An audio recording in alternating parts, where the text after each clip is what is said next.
Citizenry wants to welcome all of you for coming tonight, because information is power. One time Greg Lopez told me that he would speak to 5 people, because those 5 people would tell 5 people. So what you learned tonight, please go and share with at least 5 people, and let's flip that governor's seat, okay?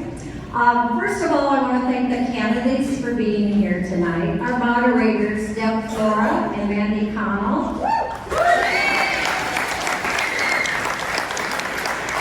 And I'd also like to thank the co-sponsors of this event tonight with the DCC, the Douglas County Republican Women, and the Douglas County Young Republicans.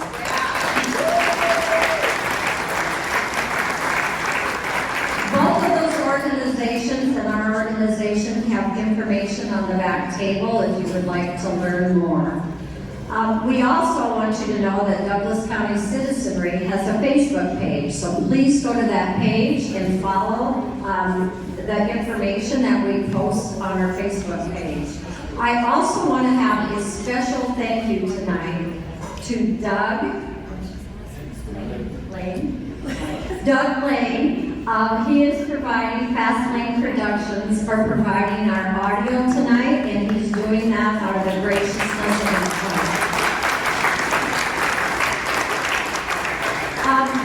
If we have any candidates in the room, would you please stand up real quick so people can see who you are? Candidates, stand up. There you go. These are people that are running for different offices. They'll also have information on the back table, and they would love to talk to any of you. Also, there are cards on the seats that if you do have a question you would like to have the panel be asked. Lincoln Club! Don't forget about Lincoln Club! Oh, the Lincoln Club! Sorry, I forgot. We need a clap for the Lincoln Club.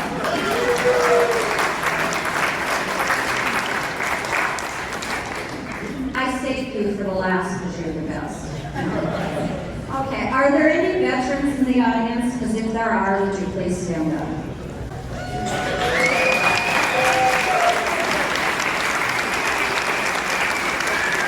I would like to invite the veterans to lead us in the Pledge of Allegiance. So the veterans, please keep standing, and everybody else stand, and they'll lead us in the Pledge of Allegiance.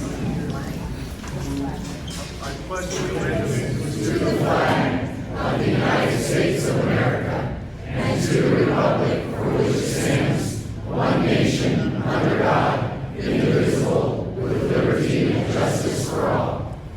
Okay, Jonathan's going to come up and give you a little bit more information. Thank you, Linda. Everybody look around. Take a look around the room. We are standing room only. We did a good count of these 2 seconds. So thank you everybody for being here. I'm Jonathan Flora. I am very proud to be part of the steering committee for Douglas County Citizenry. And in this time when it's very rare that we can have real conversation without bashing one another, without insults, without bashing followers of candidates, tonight is about something different. It's about creating space for dialogue. Open, respectful, rooted in the idea that informed citizens make stronger communities. So again, thank you everybody for being here. The free exchange of ideas and opinions and debating is what it's all about. Civil and productive, competitive but not combative. That's the purpose of Douglas County Citizenry. We gather citizens together of goodwill to be encouraged, informed, and engaged, so we can stand together in support of one another's constitutional rights to live, think, and speak freely. Douglas County Citizenry does not endorse candidates.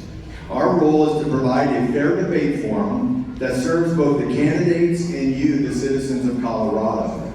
The goal is simple: to give you the opportunity to hear directly from those running for office, those seeking your support and asking to serve you, not the other way around. Hearing their ideas, their vision, and their plans for improving our great state. So you, the citizens of Colorado, can walk away empowered to make your own informed decisions. That is why we so appreciate each of the candidates that showed up here tonight to speak to you directly, to all of you, live and in person. Thank you very much.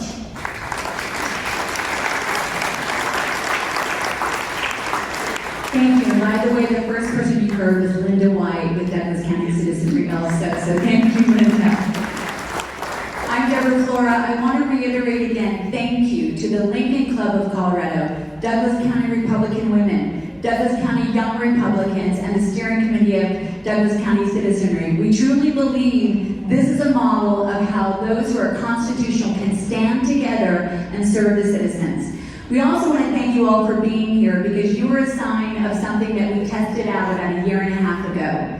The question was this: do people of goodwill still want to come together to talk about issues and solutions, not personal attacks? This is a testimony to the overwhelming answer that it is yes, and we thank you for being here and helping civic engagement continue. We also want to say a big thank you. Everyone on the Douglas County Steering Committee, please raise your hand. Thank you. Give them a big applause. And in the back, these are volunteer servant citizens. And because of that hard work, we're happy to announce that we're adding a new chapter to Douglas County Citizenry that's going to be a sister organization. And we'd like for the two people that are going to be running it to stand up. It's Stephanie Hancock, who is the city councilwoman with Aurora, and her husband, Author Michael. There's she is. That's right. And you probably noticed the resemblance. Stephanie is my twin sister. But we have a big announcement. Because of that, Michael and Stephanie will be starting Arapahoe County Citizenry. So thank you for that. If you are in that area, please sign up because they are going to start rocking and rolling, if you know them. We'll be continuing Douglas County Citizenry, but the big announcement is, as of tonight, we are now Colorado Citizenry because the entire state needs to be served with civil discourse.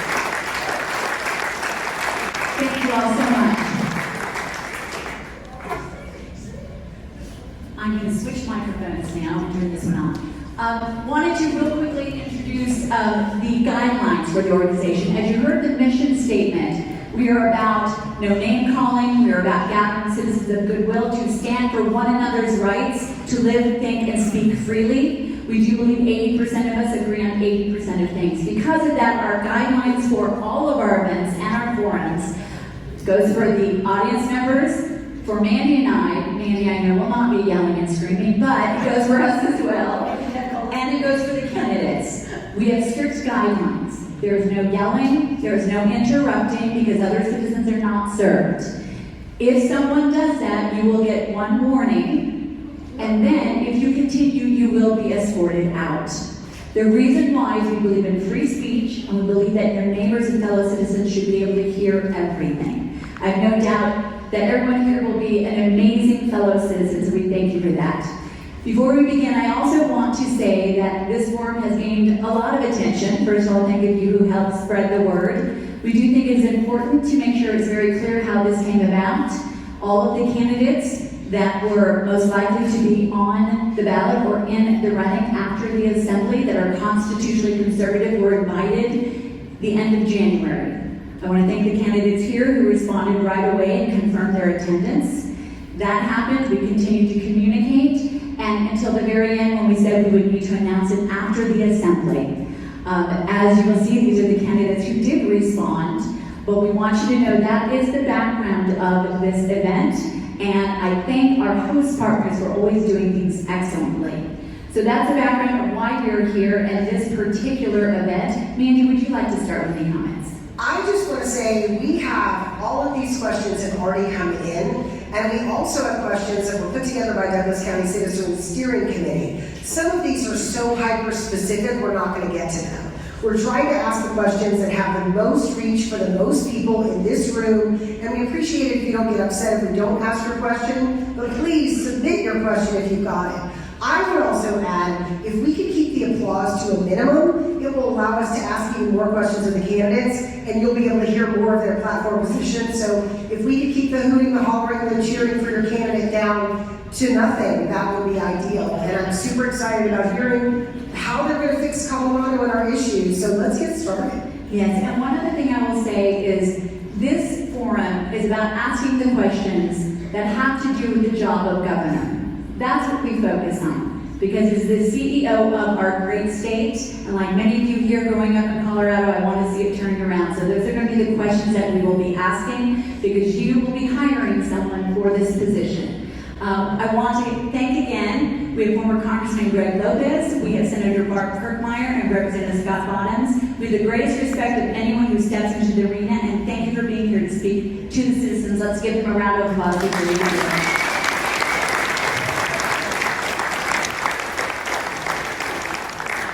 So we are going to start with opening statements, 90 seconds. Let's start alphabetically. Representative Bottoms, why don't you kick us off? Yes, thank you. So, my name is Scott Bottoms. I am running for governor. That's what we're here for. I'm very excited about all of the ways that we're going to fix, we're going to reclaim Colorado. We are broken. I think all of us up here would agree we are broken in every single metric. There's no doubt about that. The question is how we're going to fix this. I actually just submitted a resolution this year.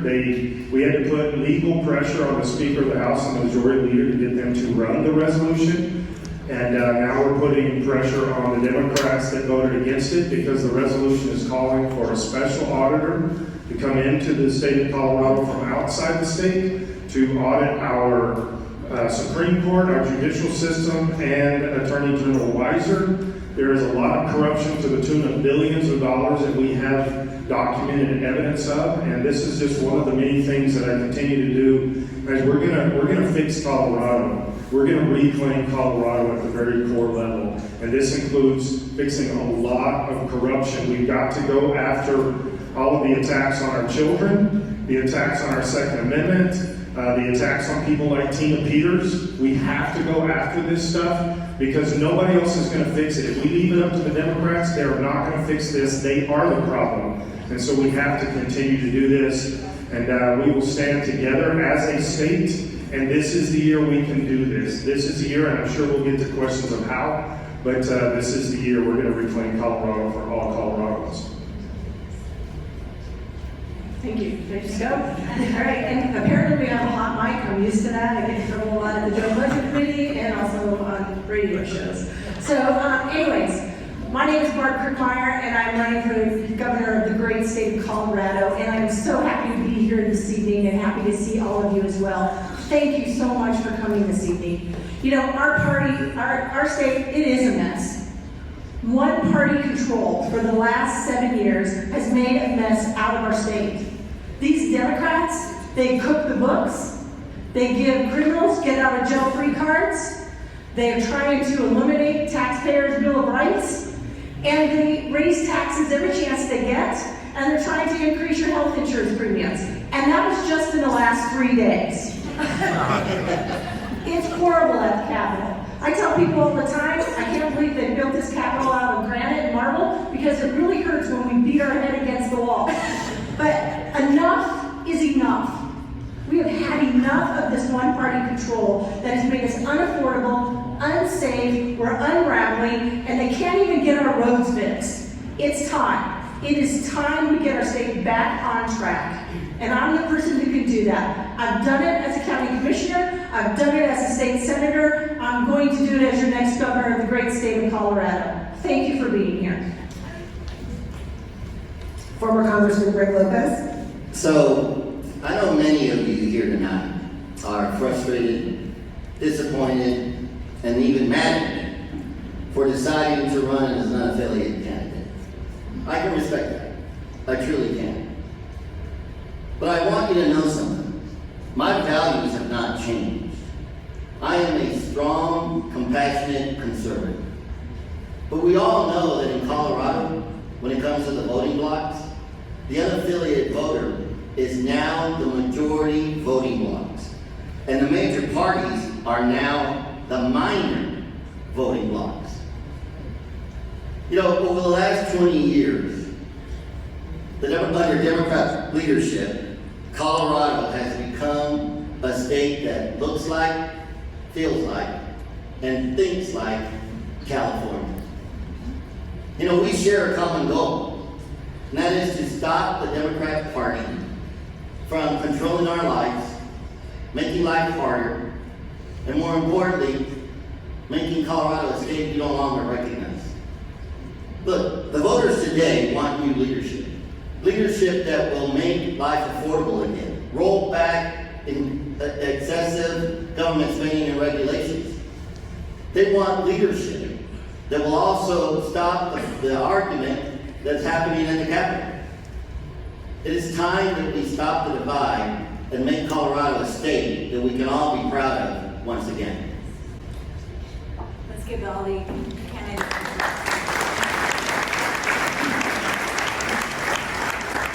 We have questions that are going to be asked of every candidate. We'll start with Representative Bottoms because it's alphabetical. And we'll go down this way, then we'll come back this way, and then we'll start with Barb. So everybody gets a chance to go first, and everybody gets a chance to think about their answer. The first question has to do with the economy. Colorado has had out-of-control spending leading to $1.5 billion in debt. In addition, our economic growth has fallen from 5th in the nation to 41st, while employment and personal income also fell. What is your specific plan to help turn the Colorado economy around, knowing you will more than likely be dealing with a democratically controlled legislature? Yeah, it's a great question. I vote against the budget every single year. The budget is a shell game. It is not accurate. It is not true. It is not balanced. We start out with 1.2 billion. When we back up 2 years, we were 800 million in the hole. We fixed that. A few days later, we were 700 million in the hole. Last year, 1.2 billion in the hole. We supposedly balanced that, fixed that. 30 days later, we're 800 million in the hole. We're pushing 50 billion in our budget right now. The biggest thing we've got to do is cut back. I've already been working with a team that is going to help me cut at least 10 billion out of the budget. I ran amendment after amendment after amendment this year to try to get money moved out, taken away from being spent on this and this and this, but they will not compromise on transgender surgeries, abortions, illegal immigrant programs, and abortions for illegal immigrants. They will not let you touch that, but they've taken money from disability, they've taken money from seniors, they've taken money from the military, all kinds of things. So the budget is a horrible joke, and I don't agree with it, and I vote no, and I will cut the budget. We will doge every single department within the state of Colorado. I already have a team set up to do that. We're actually asking, his name is Big Balls, that's all I got, but we're asking Big Balls to come to Colorado to help us with this. He's one of, I don't talk like that normally. So we're just going to doge everything and fix this economy and fix this budget. Senator Kirkmeyer, same question, out-of-control spending. How do you turn the Colorado economy around knowing you're going to be working with the Democratic legislature most likely? Well, the great thing about being governor is you have this thing called a veto pen. So you get to veto horrible bills that they pass because they probably will still be in the majority and be able to shove through any bill they want, just like the ones I mentioned earlier. But here's the thing. I am on the Joint Budget Committee. There are only 6 people in the state who actually write the budget for the state of Colorado, and I'm on the committee that does that. I do vote for the budget because our Constitution requires that we have a balanced budget. And the budget is balanced when we vote for it and we pass it. And that's how it works. We have cut spending. I have actually cut the governor's slush fund out of the budget. I have cut spending in the budget, cut offices, cut programs, and done that. And that's what you do when you have to work with folks across the aisle. So have we cut as much as we should? No. Have we more to cut? Absolutely. But have we made cuts? We have. And we'll continue to keep making cuts because it's important that we have a budget and that we appropriate funds so that we can pay for those core programs, those core things that government is supposed to be paying for. You know, like the Department of Corrections, where we house criminals. If we don't have a balanced budget, or if we don't have a budget that gets passed, what do you think happens? We have to be able to pay to ensure that we put criminals in jail and that we have a place for them to go. We have to be able to pay and appropriate monies so that we can build roads. Now, they haven't been doing a good job at it, but we can get there. And do we need to better cut in spending? Yes, we would, and I would cut right across the board 5 to 10% out of each department and each state agency, and we would get there. It's that easy. It happened under Governor Bill Owens. It can happen under Governor Kirkmeyer. Former Congressman Greg Lopez, how do you fix the economy here in Colorado, knowing you're going to have probably a Democratic legislature? You know, it's clear that in an economy, what drives the economy is business. It's small business. You know, I'm a former director of the United States Small Business, and you drive in any community, and if you see vacant storefronts, that means that community is hurting. The overregulation that is happening here in Colorado is strangling small business. It's driving business away from Colorado. That is the economic engine of every state. The velocity of money is important. And so we must have a governor that truly understands how to create economic vitality. When you talk about the budget, you know, it's interesting to me that the state doesn't use zero-based budgeting. They use baseline budgeting.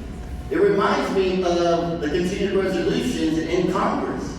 They never truly evaluate the money that they spent the year before. They just talk about the money they want to spend this year. So when it comes to the economy, we must always remember that it's the people that is hurting. And I'm running because I'm going to fight for the poor, for the middle class, for small business, to make sure that every community survives and thrives. That's what drives the economy in Colorado. Thank you. Okay, we're going to move on to the next question. We've taken questions from the citizens that are here and from our partner organizations. This one is from Douglas County Republican Women about crime. Colorado is #1 in violent crime among the 22 most populous states, with more crime than Illinois with Chicago and New York with New York City. And we're one of the top 3 states for car theft. What is your strategy to address the rising crime and support law enforcement across the state? We will start with you, Greg Lopez. Thank you. Look, if you look back to what's happened here in Colorado, we really started falling off the rails when we did away with qualified immunity for the police officers. When we took that away from them, they realized that no one had their back anymore.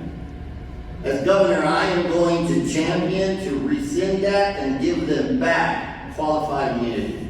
Because when I'm talking to police officers, they tell me they're afraid to go to calls because they're concerned that the first $25,000, if there's a lawsuit, it's going to come out of their pockets.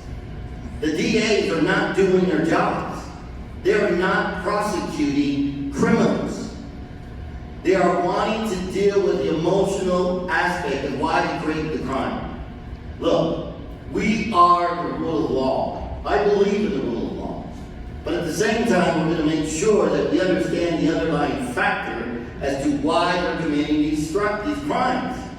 And I'm here to tell you, it's either because of fentanyl, because of drug addiction, or they have hopelessness in their lives.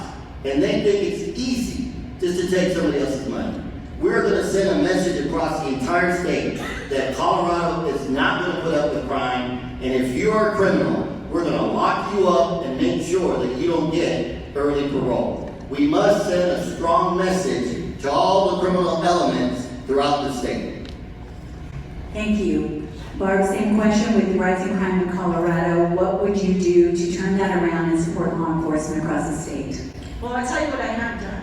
Last year, I marshaled through the bill that raised the $350 million towards local law enforcement so that they could recruit, retain, and train local law enforcement. I marshaled that through and got it passed after the voters said, this is what we want you to do.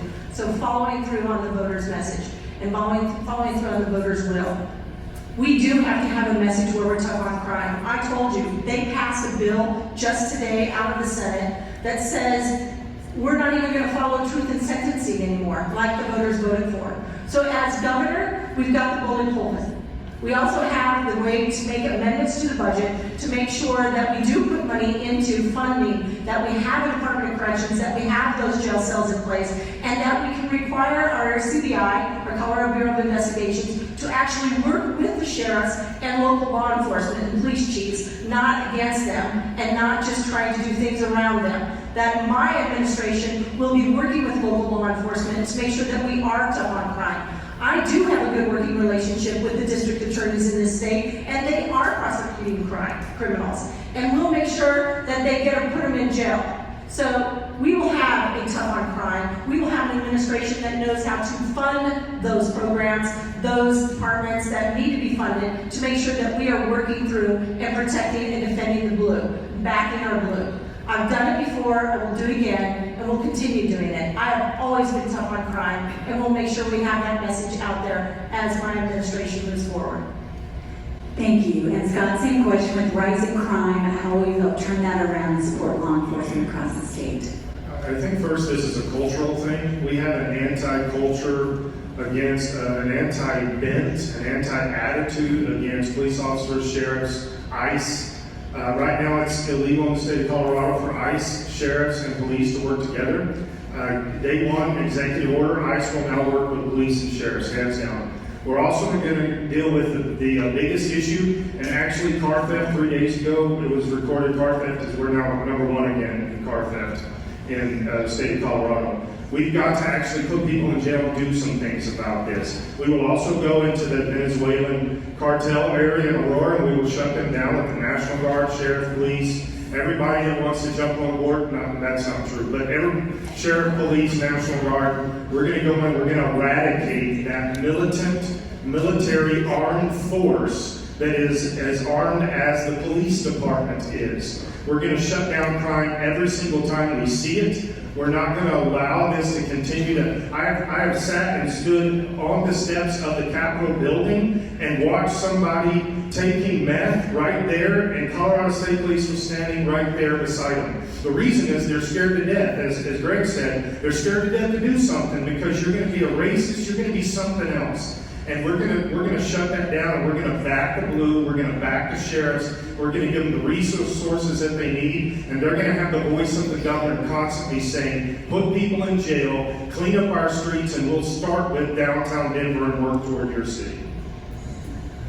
All right, next question is from the Douglas County Young Republicans on housing and affordability. Colorado is 50th in housing affordability and has well above average inflation.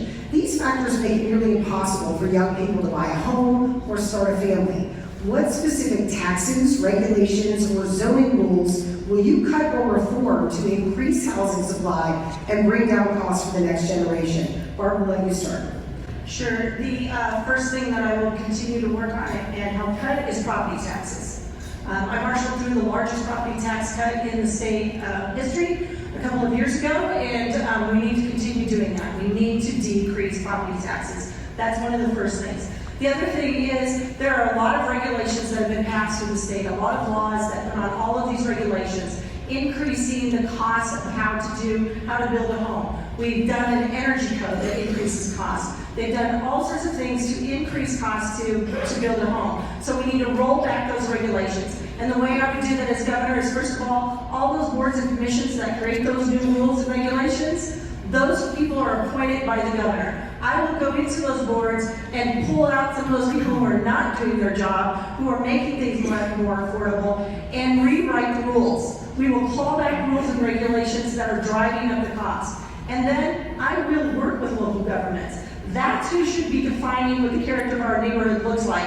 Not the governor, not other legislators who don't live in your area. But working with local governments, we can attack this issue, ensure that we have the water, ensure that we have sewer in place, that we're helping them build the infrastructure that's necessary to build those new homes and to develop those new homes in their locations. So it's a partnership, not a preemption with local governments, but a partnership on how we're going to address this issue. You don't do it by attacking local government and telling them you think you know best, because they're basically screwing up our neighborhoods. We need to work together, and that's what I will do as governor. All right, we'll take that question to Scott. First, great answer. I'm going to take everything you said, ditto, and then I'm going to add a bit to it. We are the sixth most regulated state in the United States. When you add that to the property taxes, specifically younger families cannot afford to buy a home. We're right now, for just the cost of home, not the actual cost of buying and living, which is a bigger subject, but we are fifth in the United States right now for the cost of a home. That's not okay, because we're not fifth in the United States for salaries. And so there's an upside down. We have to not just cut property tax, we have to take it down to zero. I'm going to work with everything I have. We're going to have to restructure our local district context of taxes, but it's been done in other places in the United States. We can do it in Colorado, do away with property tax. I believe it's unconstitutional to have property tax. I also believe it's unconstitutional to have income tax. Sales tax, I get. We need to get rid of both of those. Hey, no clapping. Taking from my time. So we got to get rid of those, but guys, we also have to deregulate all of these regulations on builders and homeowners and property owners, all this stuff. It is killing us, and we keep voting the same people into office year after year after year that are killing us. We've got to stop that, and I'm the guy that can do that. Thanks. Greg? You know, we're in Parker, Colorado. I was the mayor and the city manager at the same time. I know everything there is to know about land use, zoning, setbacks, water, traffic, all the things that make a community. And it's sad, but in Colorado, the average age for someone to buy a home is now 40 years old. You have to be 40 years old to buy your first home. That is a sad statement for our state. We can do better. Look at your property tax bill, folks. Look at it. It's not one entity that's charging you money. There's usually 10 to 12 in your tax bill. And we keep hearing that, well, it's only $10. It's not a big deal. And then the next one says it's another $5. It's not a big deal. And yet everything keeps going up. One of the things that we're not doing here in Colorado is actually building starter homes. Starter homes are homes that are less than 1,100 square feet, 2 bedrooms, 1 bath, a little kitchen, a living room, and a little yard for $230,000. That can be done. Why are we building 1,800 square feet homes? People cannot afford that. So metro districts are also one of the biggest problems in the cost of the house. You put $50,000 in the ground just for a water tap. Another $40,000 in the ground just for a sewer tap. All those things have to go. Thank you. The next question we're going to ask, and we will start now just doing a regular rotation. We'll start with you, Scott, then Greg, then Barb, and we'll keep rotating that way. This is about energy and agriculture. Agriculture and energy have been the juggernauts of the Colorado economy for generations. However, both have recently been under attack.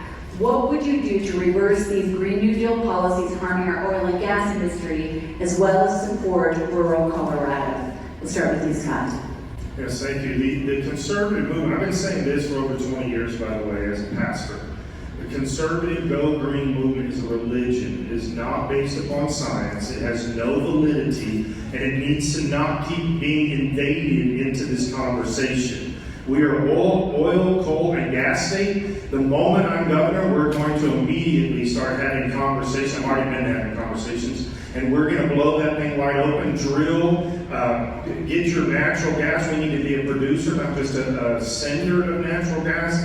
And we have to do this across the state. You're not going to hurt farming and ranching. We're going to also deregulate farming and ranching. I've talked to many farmers and ranchers. Water is the major issue. We can fix that by not selling it downstream. We've got to get back to what has made us a legitimate state. We can actually be the wealthiest state in the United States. We also need to add small nuclear reactors, but that needs to be, in my opinion, voted on at the local level, not state or federal.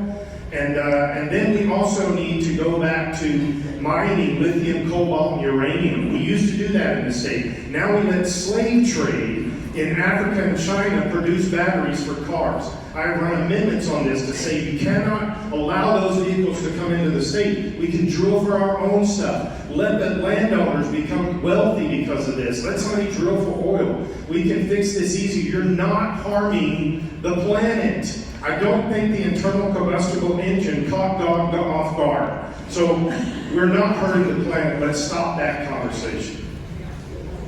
Greg. Can you repeat the question? I absolutely can repeat the question. Agriculture and energy have been the juggernauts of our Colorado economy for generations. However, both have recently been under attack. What would you do to reverse these Green New Deal policies harming our oil and gas industry, as well as supporting rural Colorado? You know, one of the things that I noticed when you travel out to rural Colorado, they feel like they're the orphan child that nobody cares about. Nobody really talks about rural Colorado. Nobody talks about what they bring to the state and how they created this state that we all love. And I'm going to tell you that I'm going to be the governor that champions rural Colorado because they provide our food. They are the stewards of the land. You want to protect our environment? Champion ranchers and farmers. They are the ones that know how to do it correctly. Everybody else wants to do it from an academic standpoint, and they think they can do it from a book. That's not the way it works in the real world. I'm going to stop the wolf. The wolf is a bad idea for the state. That is a failed experiment. That is the first thing that we're going to do is get rid of the wolf because it's impacting the fertility rates and the weights of the cows, and it's really bringing the price of beef through the ceiling. And when it comes to energy, folks, you know, we all understand that we need energy to be able to survive. Our electric grid is so fragile that we really can't afford to put more stuff on it. And this wind and solar, the reason your electric bill is going through the ceiling is because the PUC is allowing every single electric company to spend billions of dollars on solar farms and wind farms, and they're allowed to pass that cost on to you, even though you're not using it. That has to stop. Thank you, Barb. Same question. How would you turn around the policies for our oil and gas industry and support rural Colorado and agriculture? So first of all, I served as a Weld County Commissioner for 20 years. Weld County is the #1 energy county in the state and the #1 agricultural county in the state. I also grew up on a dairy farm and owned a dairy farm in Weld County. So I'm pretty well versed in agriculture and working with rural Colorado. Here's the thing, oil and gas. We need to let them know that we want them here. It is a culture thing. We've talked about this before. It is a culture thing. We need to let them know that we're open for business on day one, and we're going to claw back the rules and regulations that were passed over the last 7 years that have told the oil and gas industry, we don't like you, we don't want you here, we want you to leave our state. We will pull back those regulations. That's done, again, by changing the Energy Commission Management Commission or something of that nature. They used to be called the Colorado Oil and Gas Conservation Commission. We will change them, we'll pull that back, let oil and gas, let them start working again, building our economy and putting money back into our economy and creating those great jobs. Agriculture is the same thing. We have a $47 billion industry in agriculture, and all this governor and this legislative branch wants to do is just kill that economy as well. When I was a county commissioner during COVID, the governor actually thought it would be a great idea to shut down JBS. It is a $2 billion industry. As a county commissioner, we wouldn't let him do that. So I've stood for agriculture, stood for oil and gas, all of my career as a county commissioner and as a state senator. I will continue to do that to make sure that we are allowing to be open for business on day one in my administration, that they get to innovate, create those jobs that are most important to us, and we're going to do that by rolling back regulations and working with them to invest with us. Thank you. All right, we were going to ask about immigration, but this question was submitted by the audience, and it says, I'm Patty Fox. My daughter Carissa was hit by an illegal alien who then fled the scene. Carissa is now minimally conscious, wheelchair-bound, and nonverbal. She is also just one of the many thousands of victims of failed sanctuary policies. What is your path forward to establish lawful immigration? And specifically, What steps would you take to limit illegal immigration and work with federal authorities? And we're going to start with... I also want to say Patty is standing. Patty, thank you so much for sharing this question, and we're very sorry for the situation that you're experiencing. Starting with Greg. Go ahead. Well, look, the fact that Colorado wants to be a sanctuary state is the biggest problem that we deal with in immigration. The Hispanic community does not like illegal immigrants. I'm here to tell you. We need to hold all those people accountable. How are we going to work together to make sure that we control illegal immigration? We work closely with the federal government to make sure that we know who is coming into our state and who isn't. Look, folks, it's pretty simple. Think about that for a minute. Colorado's official language is English. It's in the Constitution. And yet, here we have illegal immigrants that don't know how to drive. I'm telling you, they don't know how to drive. And they're causing these kinds of harms on American citizens. I am looking at whether they should be entitled to have a driver's license the first year that they're here. Maybe they need to wait. Maybe they need to understand how to use transit. Everybody wants to have transit. Well, you know what? How about we make them use transit at least for the first year? Prove that they can actually know how to drive a car. You do it out there. You've seen it. You know, all these accidents, folks, it's happening. Look, we must send a strong message, and I don't know what a better face and a better heritage that can go out there in the state of Colorado and say, enough, it's not working, we need to protect our citizens, and any illegal immigrant that's doing harm will be deported quickly and efficiently. All right, thank you. Barb, same question. Thank you. 3 things. The first thing is we are a sanctuary state because of policies and bills that have been passed and signed into law by this governor. So we are a sanctuary state. I will use every resource available to me as governor to go after them and take it to court. There's a conflict between state law and federal law. I think we can get that overturned. I will go after that. The second thing is we need to develop a relationship with the federal government, with this administration, with President Trump. I think as Republicans and former Republicans, we can do that. We can work and build that relationship and show that as a state we are going to work with the federal government to get those bad actors out of our state, those people who shouldn't be here. And the third thing that I will do as governor is first day that I have the availability, and it happens when the governor signs the budget, you have the authority to cut spending. I will cut any spending that is going to those illegal, undocumented immigrants that are in our state. I will cut that spending, and we'll start telling them that U.S. citizens that reside in Colorado matter more. Thank you. Scott, same question.